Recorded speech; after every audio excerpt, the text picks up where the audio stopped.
Hey, good morning, everyone. My name is James Manning. I am the training and communication specialist for Miller Welding Automation. Today's session is creating customized learning experience with ChatGPT. And just for accessibility purposes, I am a 50-year-old African American man. I'm wearing a black shirt and I'm in my office today. So if the light behind you is a little distracting, I apologize, but I'm in my office this morning. So hope everyone is doing well this morning. Sound is pretty good. So I want to go ahead and get started. We have 45 minutes and I have a lot of information to cover. So really just want to kind of get into this really quickly here. So what are we talking about here? We're talking about ChatGPT and it is all the rage right now. However, from a learning and development perspective, we have to take a different approach because one of the things that is absolutely necessary to understand is that we are not taking ourselves out of the process. AI is not going to take over. We're going to use it as a tool. And today is going to be a 30,000-foot view of this. Although I'm going to show you a prompt sequence, this is not a this is not a session of copy and paste the prompt that I give you. That's not what we're going to do today. We're going to try to understand the philosophy and approach to using ChatGPT, understand how we as humans stay engaged in this process from a I guess a philosophical perspective and a tactical perspective. Okay. I will show you a series of prompts that I created to go through a course. So the idea of it is that I will share this slide deck with you so you have the actual prompts. But the idea of it is that not to copy and paste my prompt, but to understand the prompt sequence and the prompt perspective.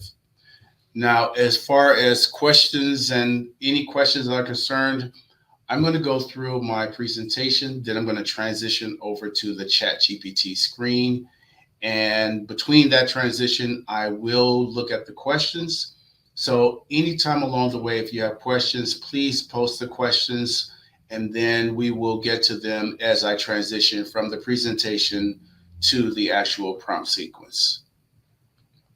Okay. So let's talk about the idea. And when ChatGPT first came on the scene, the idea was the question has always been, is AI going to take over, take our jobs? And in some cases, I've been working in automation for a good 20 years. I've been working in manufacturing for 20 years. I have seen robots. I have seen all type of technology and automation come in and take over. But one of the things that have happened is that the humans have still kind of remained. Jobs have been eliminated, but a lot of jobs created as well. And as someone who now works with automation with robots and collaborative robots, I can tell you that still the human perspective is still necessary in this process. And that's the philosophy we want to take with this because what we don't want to do as learning and development professionals is be at the mercy of the trends. AI is moving so fast. We don't want to be at the mercy of the trends. We don't want to be at the mercy of the shiny objects. New tool comes in and we go chase it. That's not what we're doing. And that's why we have a framework and we have a philosophy in which we apply this technology to our workflow. So, what's the idea framework? And I went through this, I thought about this for a long time here. And the idea was it is we're going to ideate with AI, is really what is best at.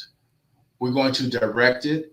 And by directing it, I mean that we're going to have templates, we're going to have frameworks, we're going to have basically um, guardrails for it so we get what we want. We're going to enhance it, and I'm going to show you really how we massage the outputs to get what we want.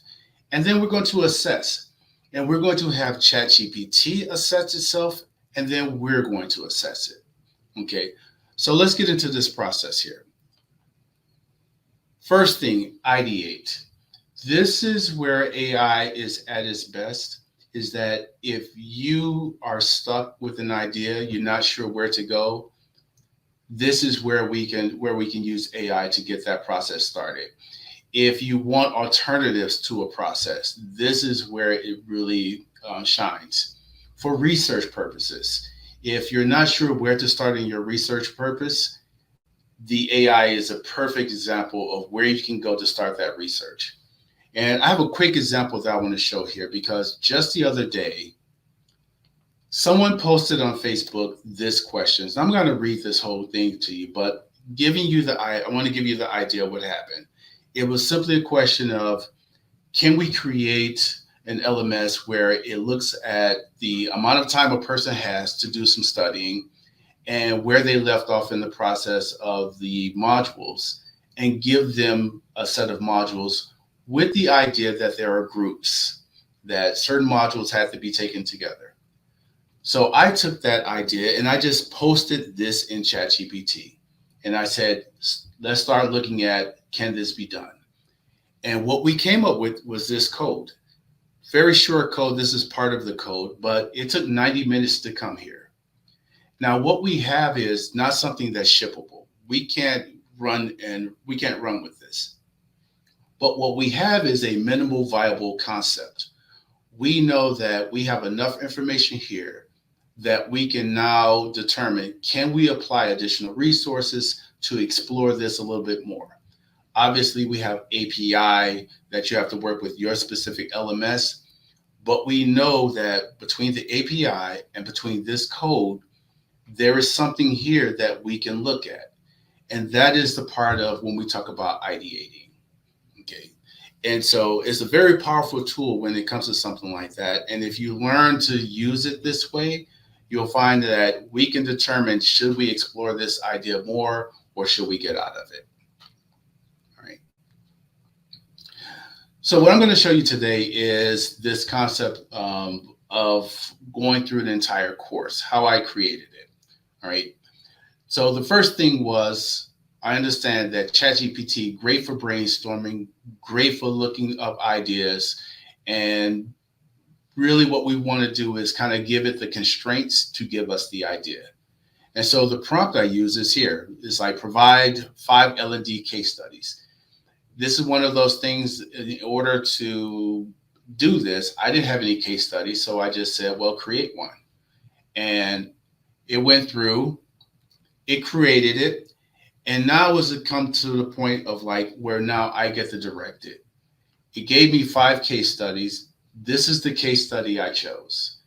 And this case study did not come out like this. And this is what I mean by directing. For the fact of this matter is that it wasn't specific enough with the case study because I wanted the products. And in order to get the lesson plans, get everything else, I needed products in it. So I told it to give me some products and I put some products in. But in order to get what I wanted, I knew that the case study was not specific. So I made some edits and I created this case study. All right. Now, here's the thing about directing ChatGPT. As an instructional designer, as a learning and design professional, the benefit that we have is that we have models. We have learning and design strategies. We have theories. We have Gagne's 9 events. We have what I use, Dr. Wilheimer's 12 decisive decisions. We have Bloom taxonomy. We have all of these models that we can use to direct the chat. I'm going to call it the bot. Let's call it the bot from now on. We can direct the bot because we have all of these models. We have evidence-based learning theories that we can apply. So we can constrain this model to get what we want because we have all of these models. So I want you to use those models as a tool in directing the ChatGPT. You're going to see coming forward when it comes to branch scenarios. Well, we have Kathy Moore's mind mapping. We're going to use that in order to direct the type of output that we get. So in a sense here is that when you think about as a learning design professional, you're going to use all of these tools, all of this learning that you've done in order to kind of direct the chatbot to get what you want. Now, my next prompt was, we're going through the ADDIE model. Well, the ADDIE model says I need analysis. Well, I need a survey. And so I had the chatbot say, well, based on the case study, now give me a survey. Okay. And I wanted it 1 through 5 because I knew I wanted to do a needs analysis and some analytical data. So I did that. And the next part of it was, well, because this is an example, we will have real data that we're working with, but I needed some dummy data. And here's another example of where you can use ChatGPT, because if you need data, sometimes coming up with the data, where do you get it from? Well, we can tell ChatGPT to present dummy data for us so we can do sample analysis. Okay, so this one of those tools that we have in our disposal with ChatGPT is that we can create this dummy data and then we can use analysis, and that becomes a framework for how we design real analysis, real surveys, in making sure that we get the information that we need to make decisions. Okay. So then I asked it, based on the analysis, based on the data, give me an analysis. And we're going to see that coming up here. And it does a really good job. I'll show you a couple of other ways that we can do some really good analysis, get visual data, not only visual data, but analytical data back from the chatbot. From that needs analysis, from that analysis that it created, I then told it to give me some learning objectives. Now, this prompt here is because I work for a company that's dedicated to 80/20. I'm a firm believer 80/20. I am not trying to be perfect. It is, can I get 80% of what I want? And that way I'm not trying to use this chatbot to get every single thing. Give me the 80. And that's why I use that Pareto's law is the 80/20 rule. But we will get some learning objectives from this. From that point, this is where we bring back in the human, because we have a lot of things that we can do with ChatGPT. It can create syllabus, lesson plans, lecture notes, all of these things that whatever we need after we've kind of gone through this process, we can create this stuff. And so I didn't go through the process of creating all of these things, but I picked a few of them from here to create this process. Okay. Okay. So the 3 things that I did have it create, once I knew the learning objectives, I had it create the learning lesson plan. Now, the OMDD is the online module design document. Online module design document. That really is a document that says what I need are the modules, the audience, the lessons, the objectives. It's a structure of what type of information we get out of a lesson plan. And again, it's going back to that theory. We have modules, we have frameworks, we have theories, we have strategies that we can rely on. We give that to the chatbot, so then it gives us what we need. And we're not just saying, okay, give me a lesson plan. We're directing it. We're saying, give me a lesson plan based on this criteria. Same thing with the storyboard. We're going to ask for a storyboard, but we're going to ask for a storyboard and tell it exactly what we want in that storyboard. What are the feels that we need from that storyboard? Okay. So, and then for the branch scenario, we create a branch scenario, but we said Kathy Moore's mind mapping development strategy. This way we know that we can direct it to get a very specific outcome. Because one of the things that we want to do is that once we're done with the bot, what we want is something that we can now sit down and work with. And we don't want to have to fill in all of the pieces that it missed, because we know that we need to have these applications and these processes in place. we want to make sure that the bot gives us as much of that as possible so then we can do our final assessment with it. Okay. Now, this branch scenario here, it took me, I would say, 3 hours, 3 to 4 hours to actually create this. But this is a more complicated branch scenario where I want a good, I want a good, a best, and a bad outcome. And I wanted to branch off where the likelihood of you getting back to a good or a best is based on the answers that you presented. So this is one of those cases where if you're working and you're trying to get more complicated scenarios, it is possible, but it's one of those things is that you're going to have to work with this. You're going to have to work with it. It's not going to be that easy. I'm doing for time. We're 15 minutes in. Okay. Okay. And so that's the thing with the chatbot is that it's not an input output type of thing. It is a let me do an input, reflect, get an alternative, and kind of work with it until you get what you want. And one of the things with GPT-4 is that what it can do really well now is that you can ask it once you're all done, you can ask it to give you the prompt. So if I spent 2 hours trying to get an outcome, I finally get to the outcome. I will ask the bot, okay, give me the prompt I need to get this result faster. So instead of 20 prompts, let me get it down to 5. And it will present you the prompt. And it's a very good way of using it. So once you've mangled it and everything, you get back in and you say, okay, give me the prompt to get to this result faster. With the understanding that it's a progressive process.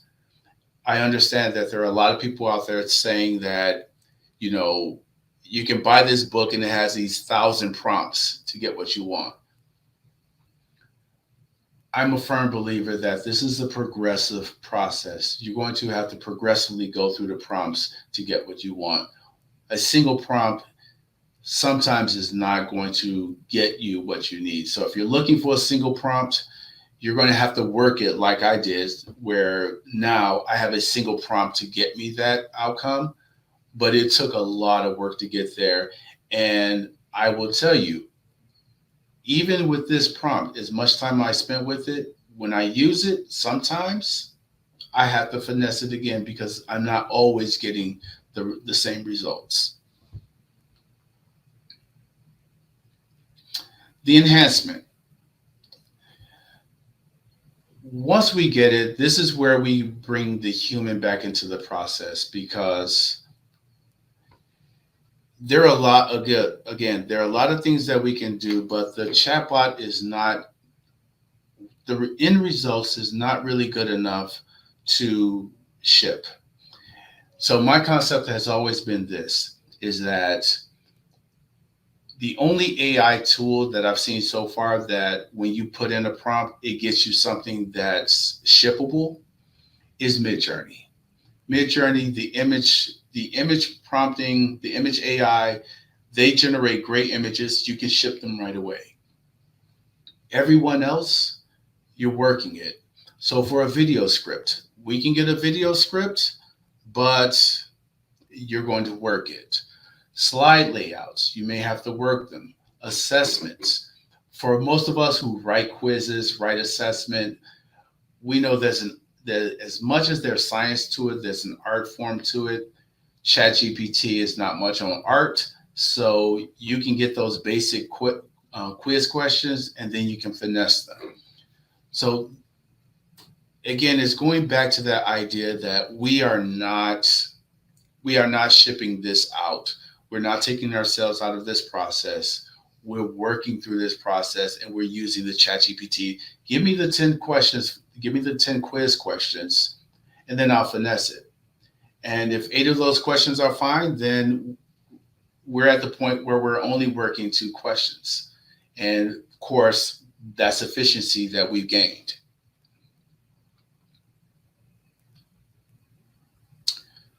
So here's a lot of other things that we can do when we talk about enhancements that at every step of the ADDIE model, we can actually go to the chatbot and ask for assistance. So in the design phase, the development phase, the implementation phase. The implementation phase, this is where we get into the coding, because when we start putting this into the LMS, when we start putting on iSpring, whether you use iSprings, Adobe, whatever, uh, this is where we can really look and say, can we personalize some of this stuff? Can we evaluate certain things? Can we direct the student for certain things? Can we provide drip content? That implementation phase, where we need code, where we need API access, we can really do a lot with ChatGPT, where you're not writing the encode, you're just proving out that concept. As I showed before, we can prove out a concept that says this can be done, now implemented into the LMS. Okay. Evaluation. With evaluations, this is something, again, ideating ideas and evaluating ideas is where ChatGPT shines, because it knows all of our learning theories. We've given it the prompts, and we can test it against that.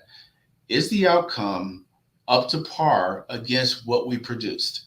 And you can have the bot reevaluate itself, redo the products until you get something that says, okay, the evaluations, the measurements that we said we wanted, we are good enough with this outcome that now we can implement into the human form to do the finalization. Let me make sure I got 20 minutes. I want to get to this assessment, the tree of thought. This is one of the things that I would suggest everyone look this idea up. The tree of thought is that the output that you can get out of ChatGPT is exponentially better by using this process. Google did a research paper that said from the input and output, you can get results like, let's say, 5% of the time. Using the chain of thought, where we just kind of go through chains of events like I did here, we are getting 26% good results. The tree of thought improve those outputs by 74%.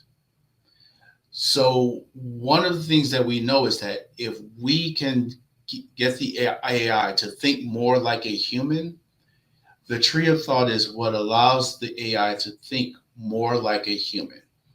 And it is generate the alternatives, evaluate the alternatives, select and refine, and then reiterate that process all the way through. So when I talk about the idea model of ideating, directing, enhancing, assessing, that's the philosophical approach to how we're going to use ChatGPT. The tree of thought is the tactical way that we're going to approach ChatGPT. We're using those in hand. So we're going to ideate. Okay, generate me an idea. Now generate me some alternatives. Evaluate those alternatives. Let's refine. Let's pick one of the alternatives. Now generate me two more alternatives to compare against this output. And we narrow it down until we get the output that we want. That's how we're going to go through this process. And the way I did mine is, this is the prompt that I gave it. And we can go through this prompt every step of the way. It is there's the concept, or textualize. How do we give the role of the chatbot a context? Where we're going to tell it, act as an L&D professional to evaluate the draft and the learning objectives, the lesson plans, the storyboards, and the outline of the module. We give it some context. You are the L&D professional.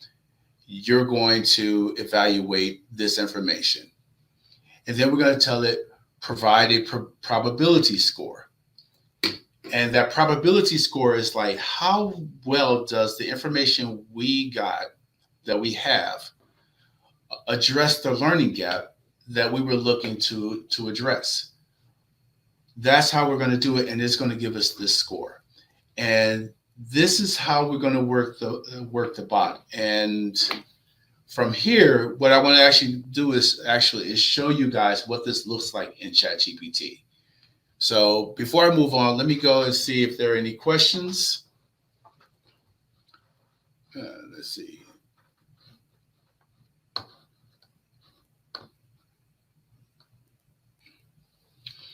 All right. So will the slides be available after the session? Yes, the slides will be available after this session. I will put this out. I guess I can give it to Mallory to put it in the L&D exchange group, or however you want to present that.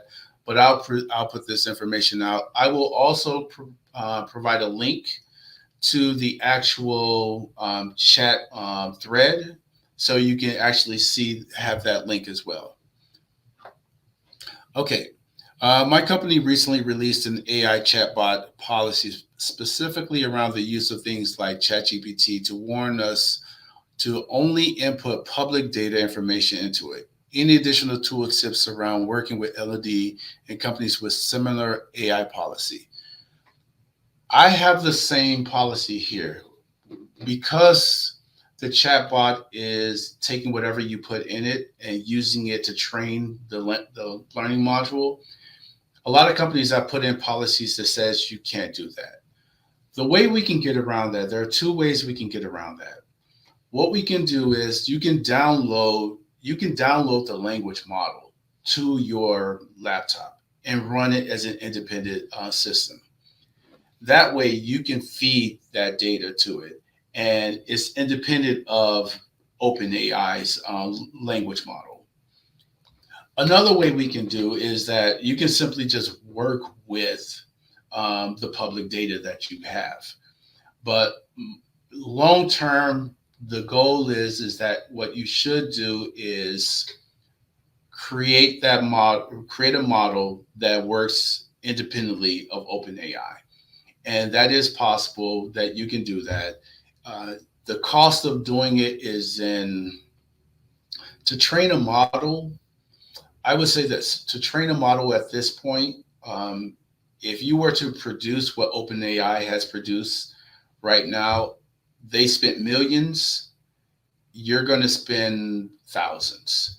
And if you want a specific chatbot that you need to train, then I believe you could probably do that for a couple of $100s.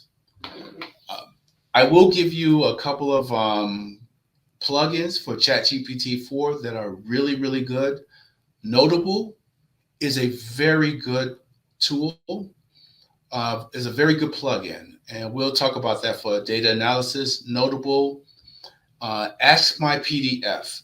This is where, if you want to keep the data private and off of OpenAI, what you can do is put all of the information in a PDF and reference the PDF to ChatGPT via the plugin Ask My PDF. That way, that information is not on OpenAI. It's only there as a reference to your specific chat thread. So those are two ways that you can do that. Okay. All right. Those are two questions. All right. So what I want to do is we're going to go here, and I'm going to share this thread here, and we're going to walk through. We're going to walk through this thread so you can see exactly what I did.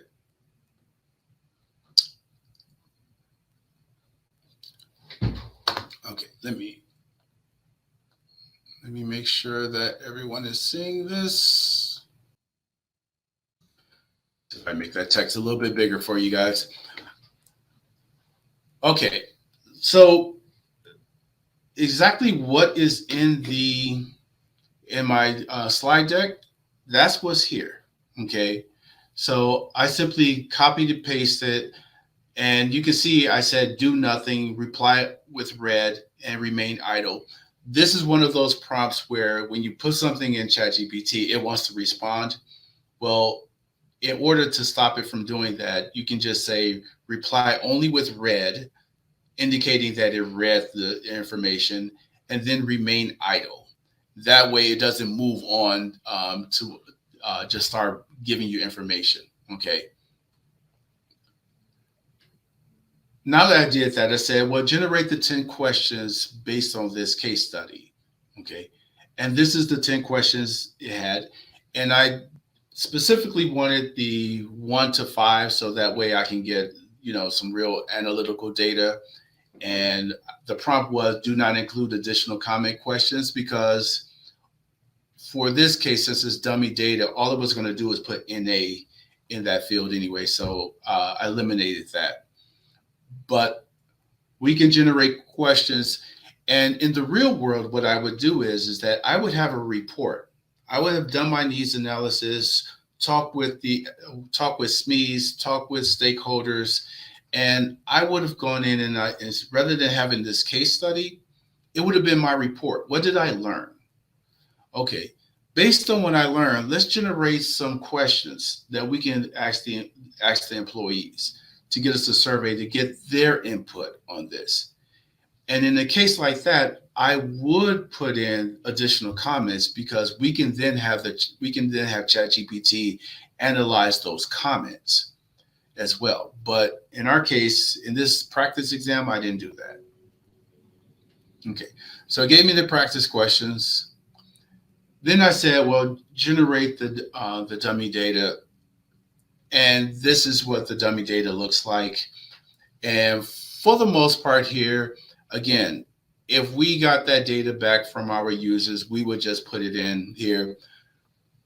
One of the things where we talk about ChatGPT 4 is that in the real world, I would have used a plugin called Notable. And Notable is a data analysis plugin. And that plugin would have not only given us the chart, it would have given us visual data as well. So if you wanted to step the game up a little bit, you can use that visual data.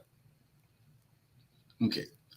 Now, based on this information, this is where ChatGPT again is really great because we have this information, but what we want to know is what does it mean? What's the analysis from this information? And so you can see it came through and it says the mean 3.4, the range, and what this summary is. Okay. The mean here, 2.9. And here's where we look at it. It's like comfort in discussing impact investing with clients, 2.9. Understanding the target market, 2.9. So we can see that here's where the gap is. Okay. And it's going through and it's looking and it's going through all of this information. It gives us all of this data. And now we can tell it, okay, now that we know the data, what are the learning objectives? How do we address the learning objectives based on this data? And this is where it gave us. So it's giving us the objective and it's giving us the rationale for the objective, right?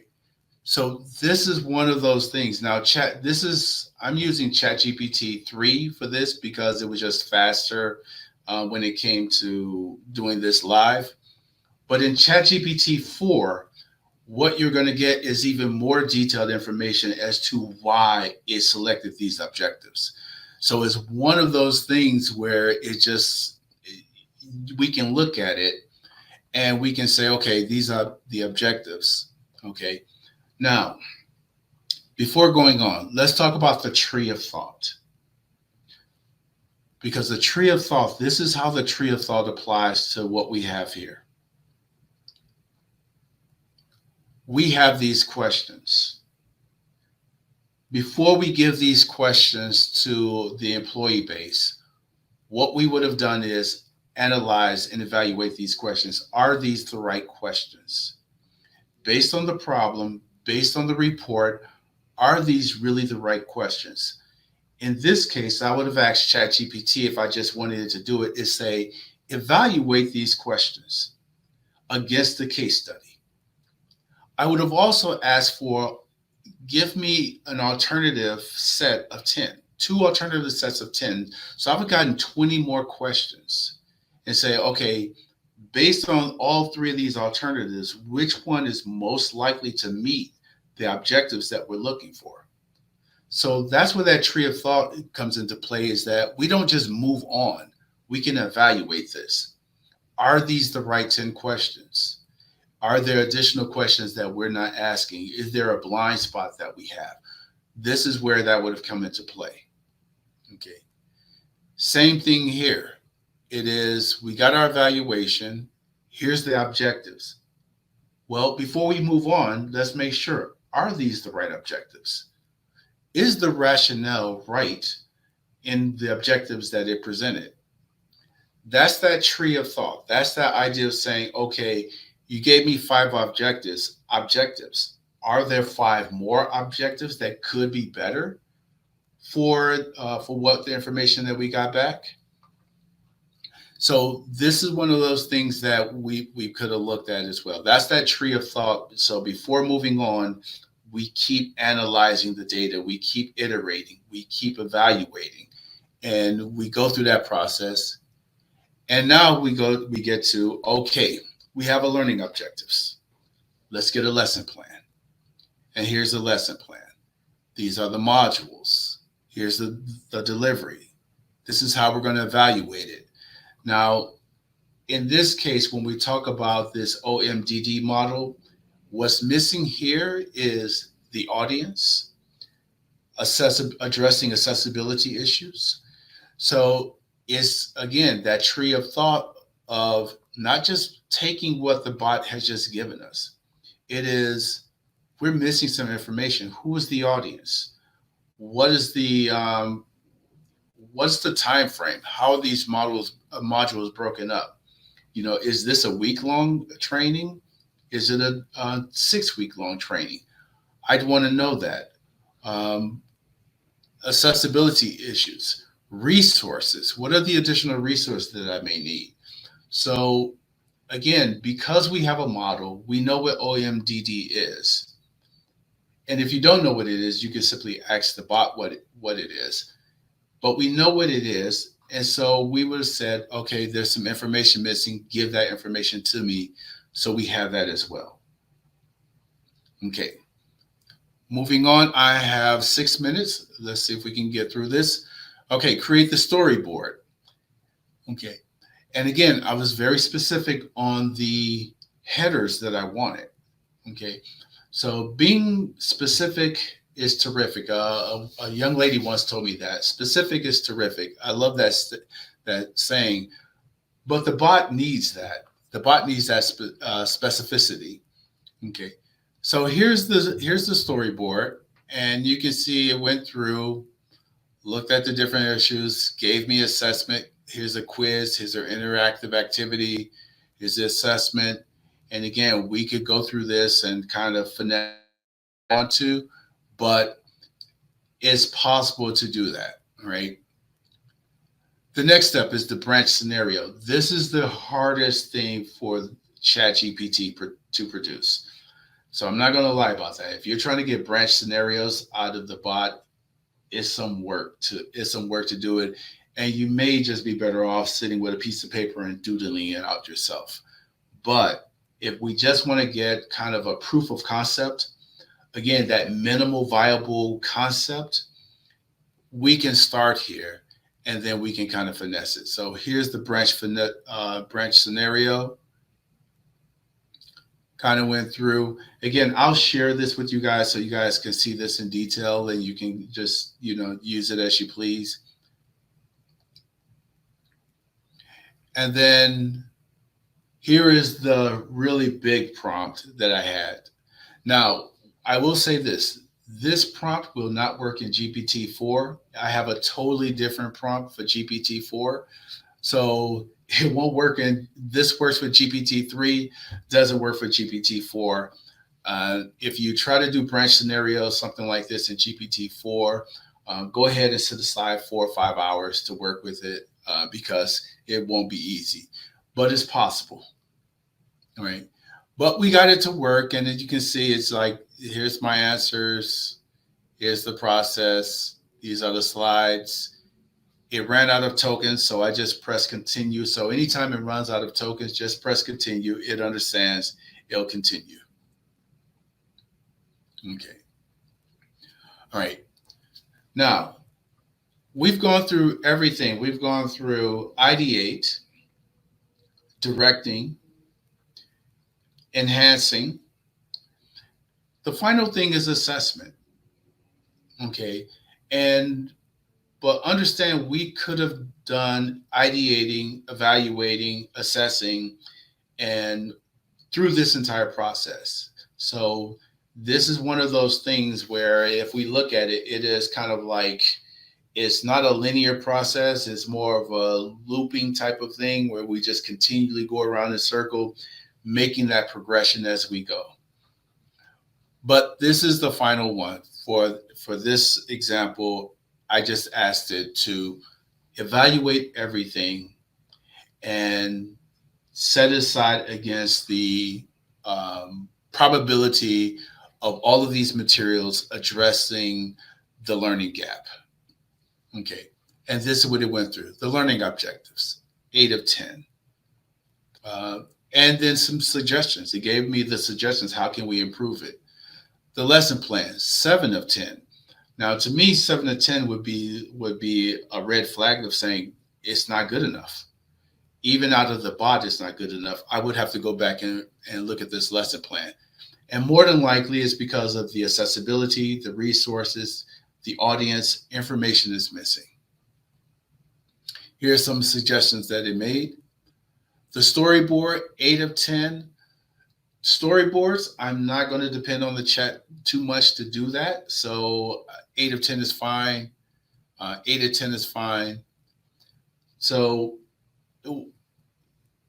that's pretty much it. So 8 of 10. And then at this point,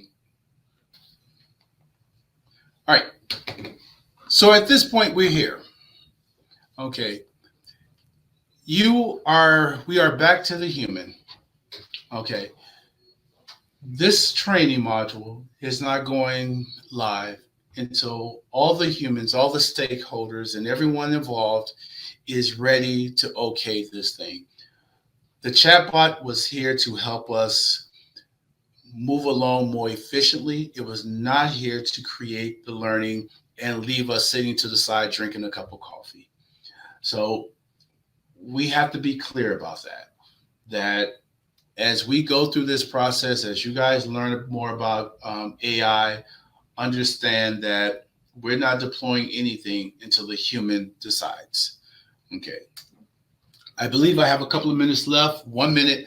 Guys, I would like to thank you for your time. Also, like to mention a survey from the Learning Exchange. They are going to send a survey. Please fill that survey out. Hopefully you got some information out of this, and and you got some value out of this. So I appreciate your time, and 10:45, and we are done. Any other questions? Let's go back to, we got one question. Is, to what extent would ChatGPT be able to do branch scenarios? Okay, I just showed you, Dwight, it can do it. Eat your Wheaties, get some vitamin and C in you, and go ahead and try to work it, because it's not that easy. Okay, so I'm not saying it's easy. Maybe GPT-5 will make it easier. It will understand what we mean, but yeah, it's some work. But that's where it comes into play.